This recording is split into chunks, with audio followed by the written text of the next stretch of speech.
13 Houston, we'd like to disable quads C and D. Use Alpha and Bravo, over. Disable quads C and D, roger.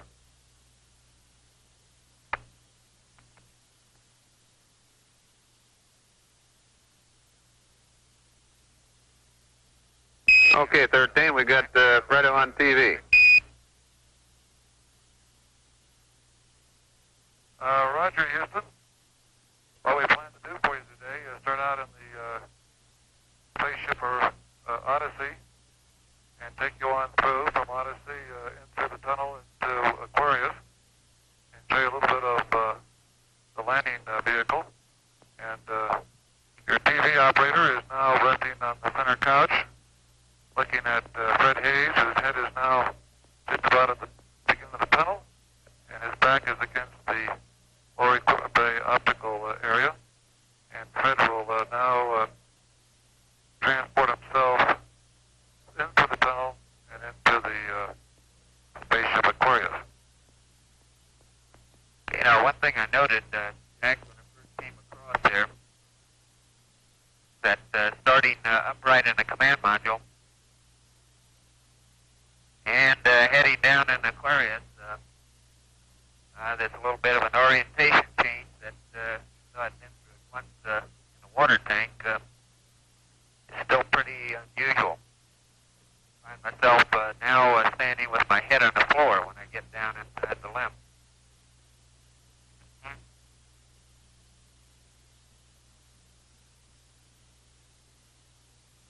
That's a great picture, Jim. You got the light just right.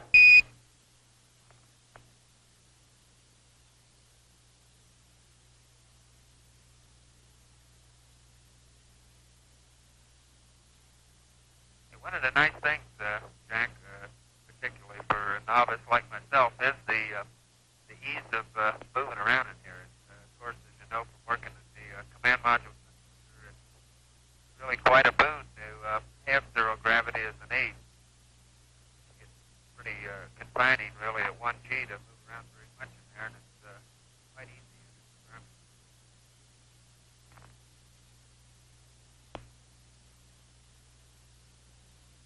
The limb, as you can see, it looked pretty clean. I found a couple of loose washers, about it, and the a little plastic cap off the sequence camera had come loose, and I found it lodged over by the ED panel.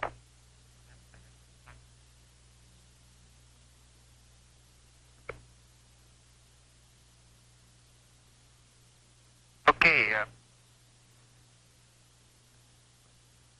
right under Jim now. He's actually standing on a what looks to be a can here, and for the sake of all the people back there, housed inside this can is the Leo Masson engine, or hopefully you can see my hand resting on top of right now. The engine that we used to get off of the moon.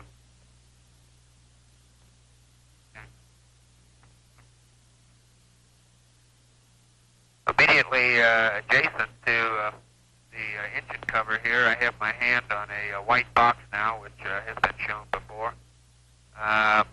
This happens to be Jim's Pliss, the backpack, which will supply oxygen and water for cooling while on the lunar surface. This device we hope to make use of for planned 4 hours and possibly up to as much as 5 hours. Right behind the Pliss, a couple of square packages I now have my hand on here. One here and one right below are our OPSs, which are in essence the emergency oxygen supplies, which are good for some 40 to 45 minutes. These are when we get ready to mount up and head outside, we placed up on top of the Pliss.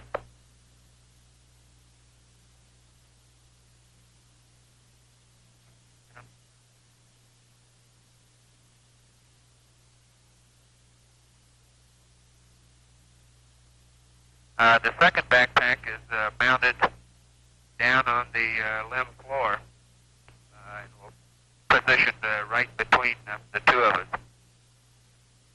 I have my hand on it at this time. Roger, Fred. We see it. The picture's coming through real good, and your description is good.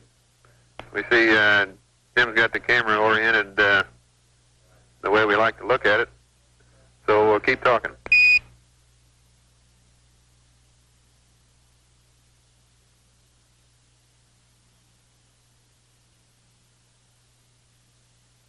Okay, I guess everybody is pretty much envisioned the space program as being all a lot of exotic electronics, and certainly a lot of it is.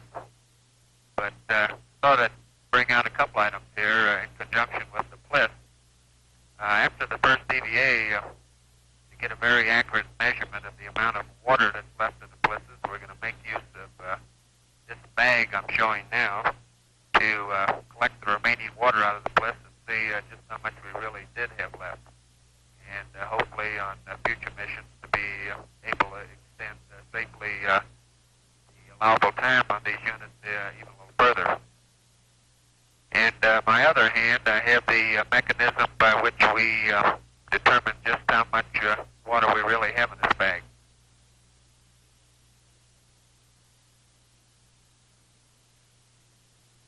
And I guess this, an apt description for this device would be a fish scale. And you can see I'm weighing myself right now, and it says I weigh actually less than 0 right now.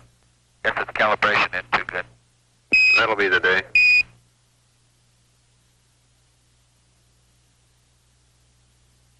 I think even you would weigh 0 here, Jack.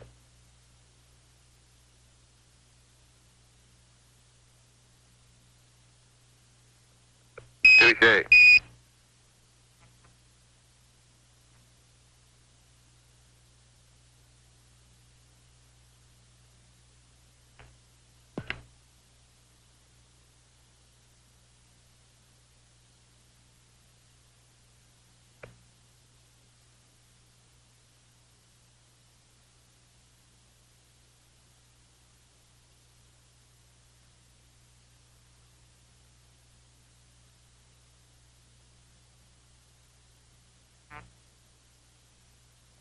Houston, this is Jim.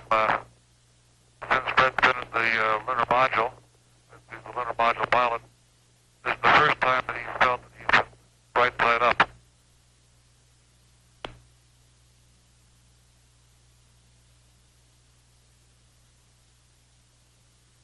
Roger, Jim. I might tell you that we're looking at right now that round bag that's just behind Fred holds our vacuum hose, that when we get back inside the lab, we'll hook the vacuum off our suits, and it's resting, or it's attached to the hatch, which will we will open to go onto the lunar surface, and of course to come back in. The hatch which we have come to now is a round hatch, which is our docking hatch between Odyssey and Aquarius. Roger, and we see Fred looking in the vacuum cleaner there now.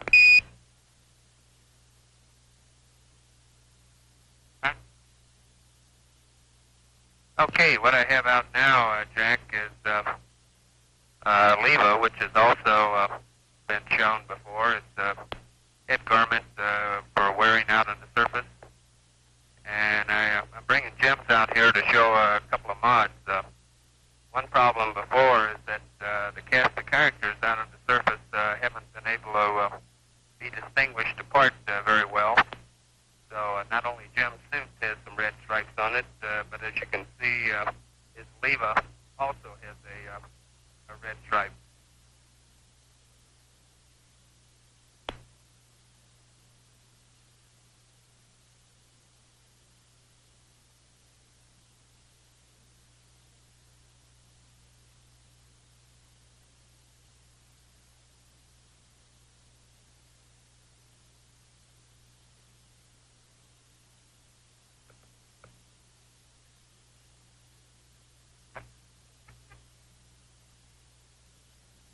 And now you can see one other mod too here, Jack, which I hadn't really seen myself before. I guess on 12, Pete Nell had commented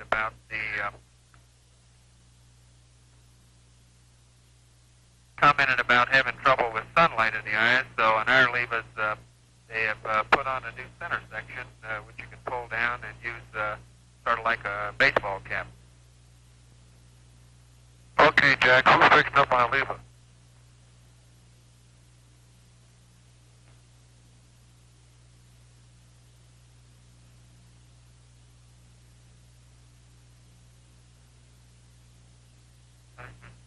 How's the detail on this one, Jack? Say again, Fred?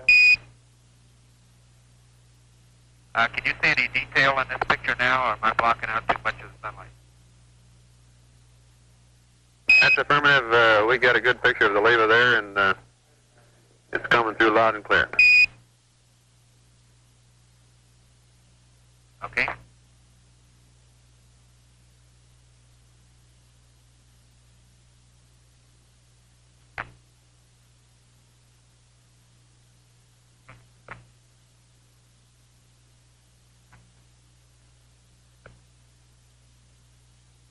Okay, Jack, well, Fred's putting away my helmet.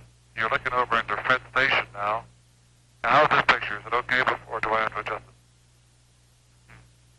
it? We have a hunch that the setting might be in peak, but we recommend average on the AOC if you haven't got it there already.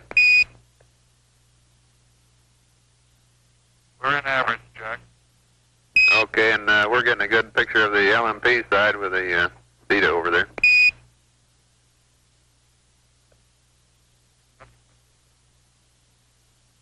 Hey, Jack, one question on the command module here. I have the DAB right now, a wide deadband. Do you want me to begin setting up narrow deadband and nulling the rates to start PTC again?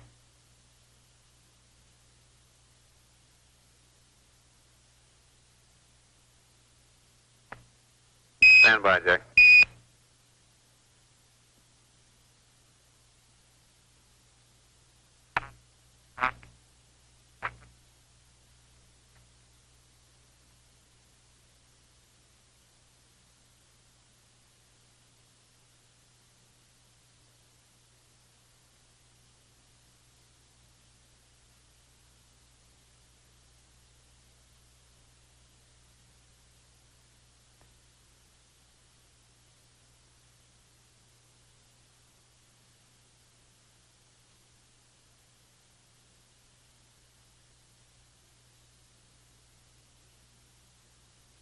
What I'm fishing out now, Jack, is another new piece of hardware that we're taking along this time as a result of some comments made on Apollo 12 flight.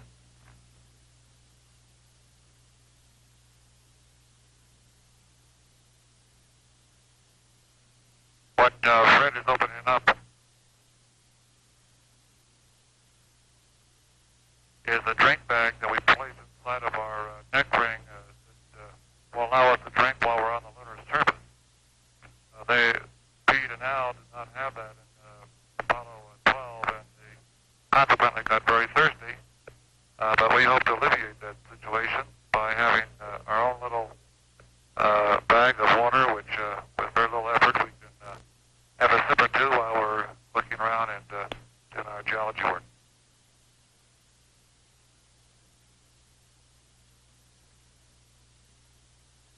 So if you hear any funny noises, it's just probably the drink bag.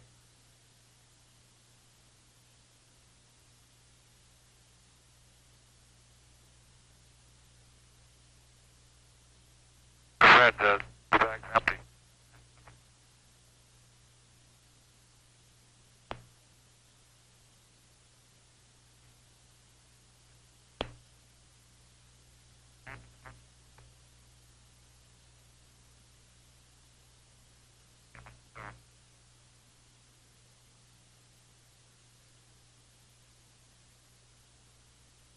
Fred's now looking through our optical device. It's an instrument in which to align our platform.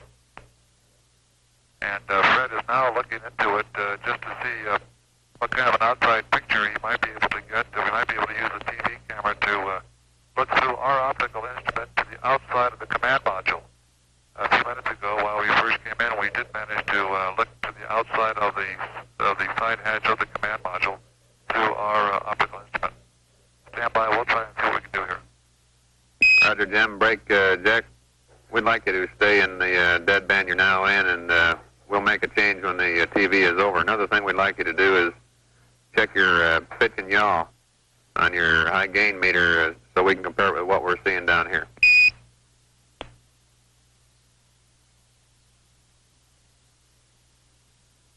Okay, it's showing about, say, 28 degrees and 267. 20 and 267.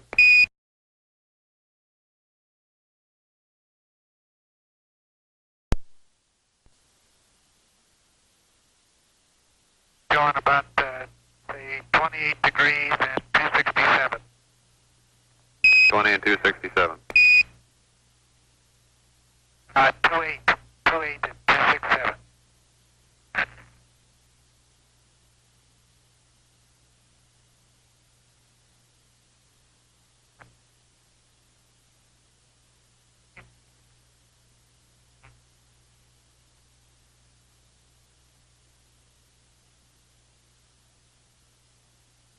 Okay, Jack, have you got that picture now?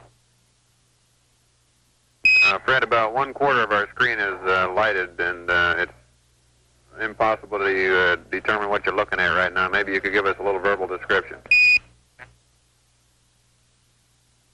Okay, it's looking through the AOT in position 4, right rear, and we're looking back toward the over the side hatch at the aft side of the service module.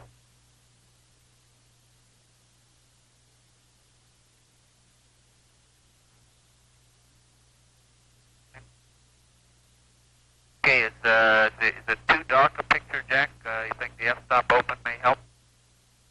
No, Fred, it's got to be centered up a little bit. That's primarily what you have to do.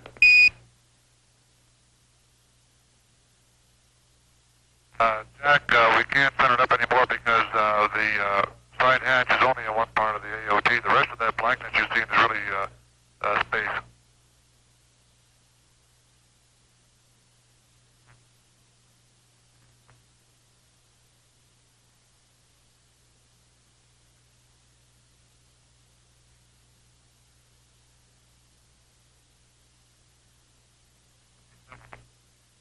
Okay, we'll try another one that's a little better centered. In fact, the only other one we have that shows the whole picture. We're on the forward D10 of the AOT now, position 2.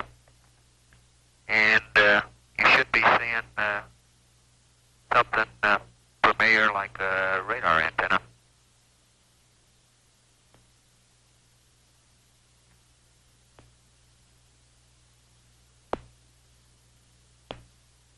Okay, we see you moving the camera up to the AOT lens, and we got a real good picture now.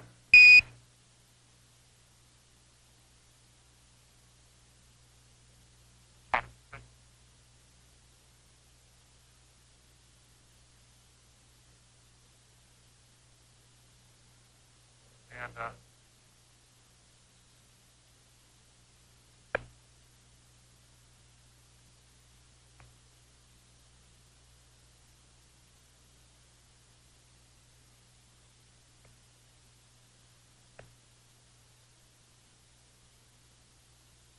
Okay, Jack, I'm looking out the right window now, and not too far off in the distance now, you can see the objective. And I'll zoom in on it here a little and see if it brings it in better.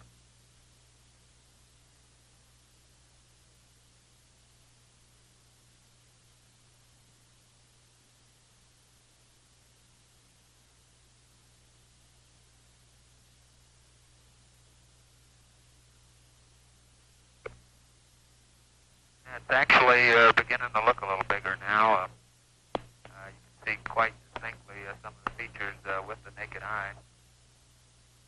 And so far, I guess I have to even agree with Jim that it's still looking pretty gray with a white spot.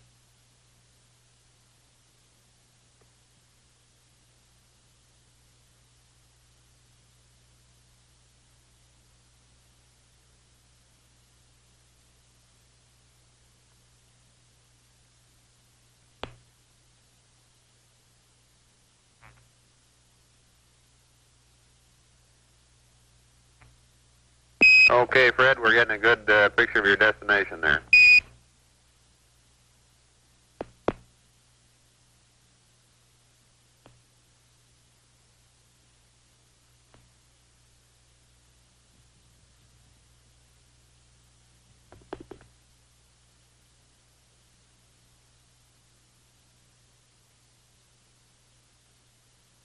And Jack, you can look at at Fred's workshop now, and you can see the board guide computer.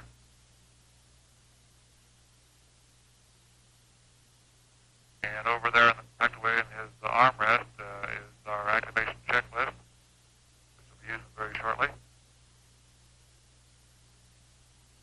Up at the top of the window, we have our camera already mounted, ready for the photograph of the descent. And now Fred's engaged in his favorite pastime, I found out on this flight so far.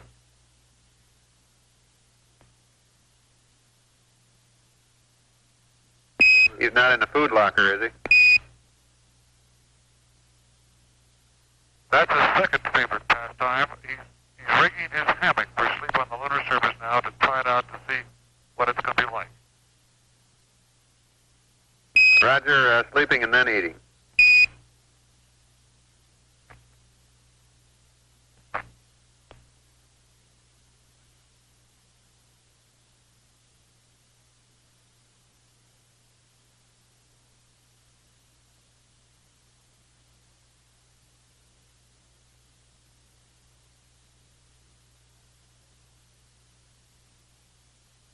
Yeah, it's kind of difficult here, Jack, getting into a hammock in 0G. I'm not sure if I keep floating away from it or it keeps moving away from me.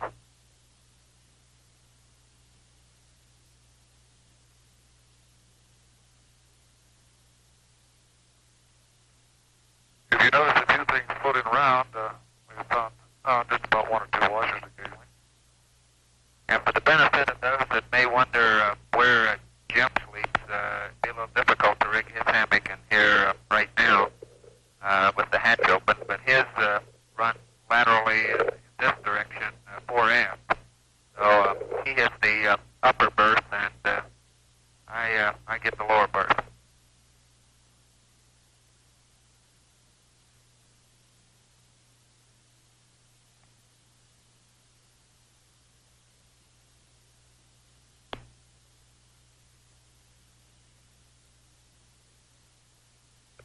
And now while Fred's taking his hammock down and restowing it, I might give you some idea of the sort of confusion of attitude since there is no up or down. And I'm situated on top of the ascent engine just at the entrance to the tunnel. I'll reverse the camera 180 degrees and go from Fred, look through the tunnel again back at Odyssey, and we might pick up part of Jack.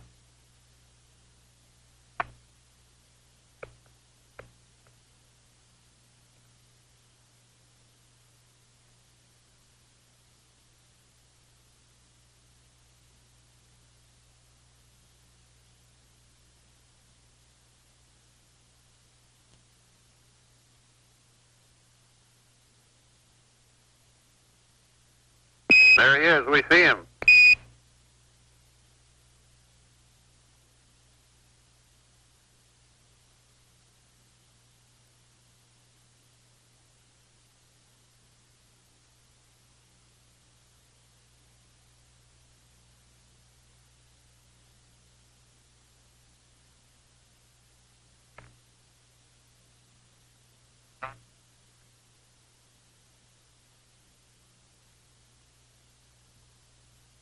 Okay, Houston, for the benefit of the television viewers, we've just about completed our little inspection of Aquarius, and now we're proceeding through the hatch again and through the tunnel and going back up the Odyssey.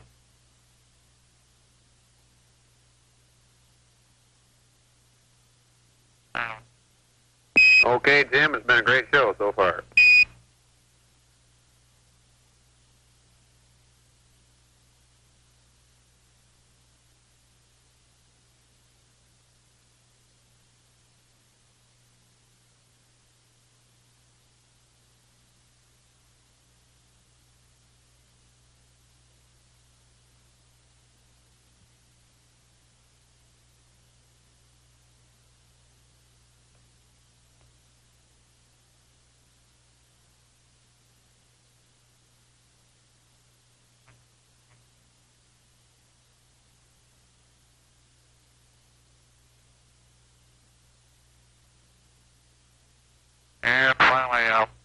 me back into the Odyssey as we slide on through the tunnel here.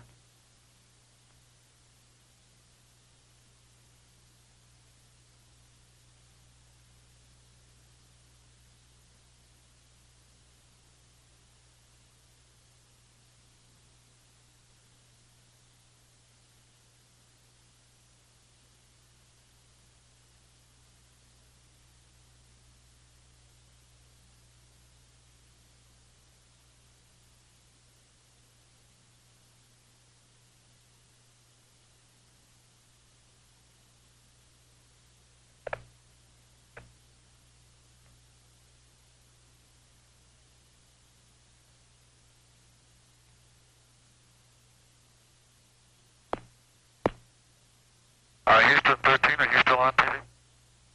Yeah, we sure are. We got a good picture of the skipper there. Okay, well, we show you now a little added benefit. We've got the drogue on Fred's couch in the command module right now. We stowed it temporarily while we're checking out the Aquarius. And underneath his couch, we've got the probe stowed. Quite a big cumbersome device. And maybe we'll get a shot of it for you.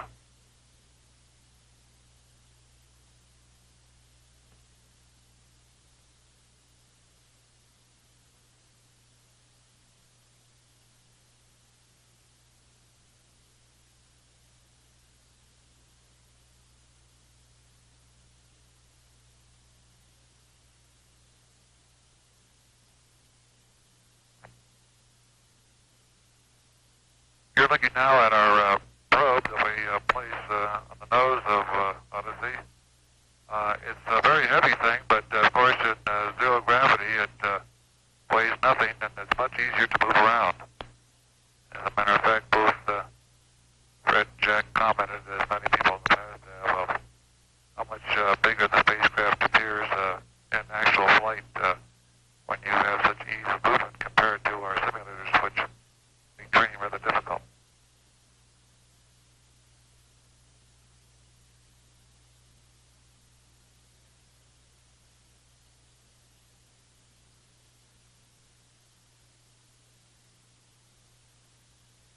Okay, we're seeing a good picture of the probe there, Jim, and looks like the character's shaved before the show this time.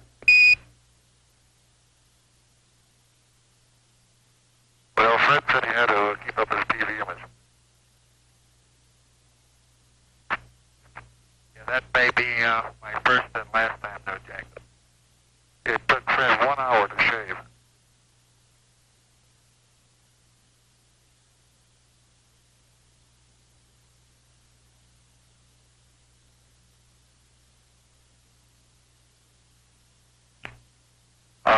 We might give you a quick shot of our entertainment on board the spacecraft, which has been keeping us company for some time.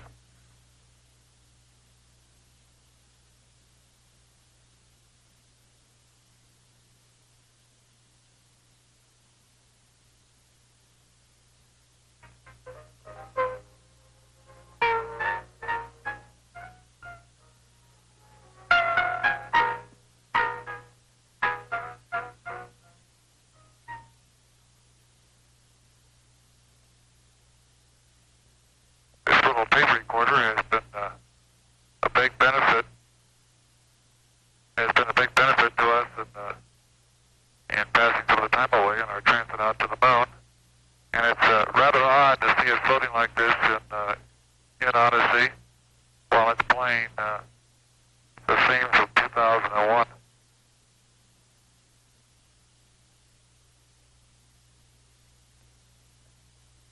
And of course, the tapes would be complete without Aquarius.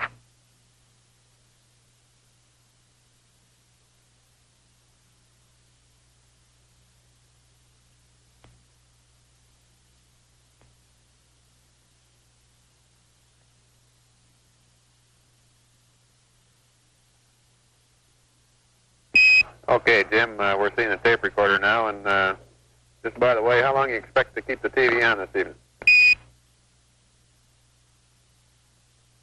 Well, whenever you stay can't buy one. Yeah, I got him with the Kevin repress valve again there, Jack. Every time he does that, our hearts jump in our mouth.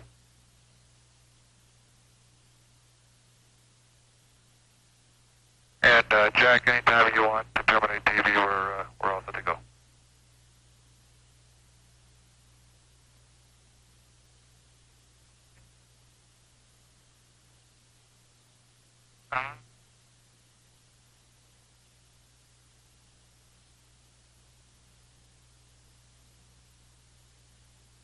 Okay, Jim, it's been a real good TV show.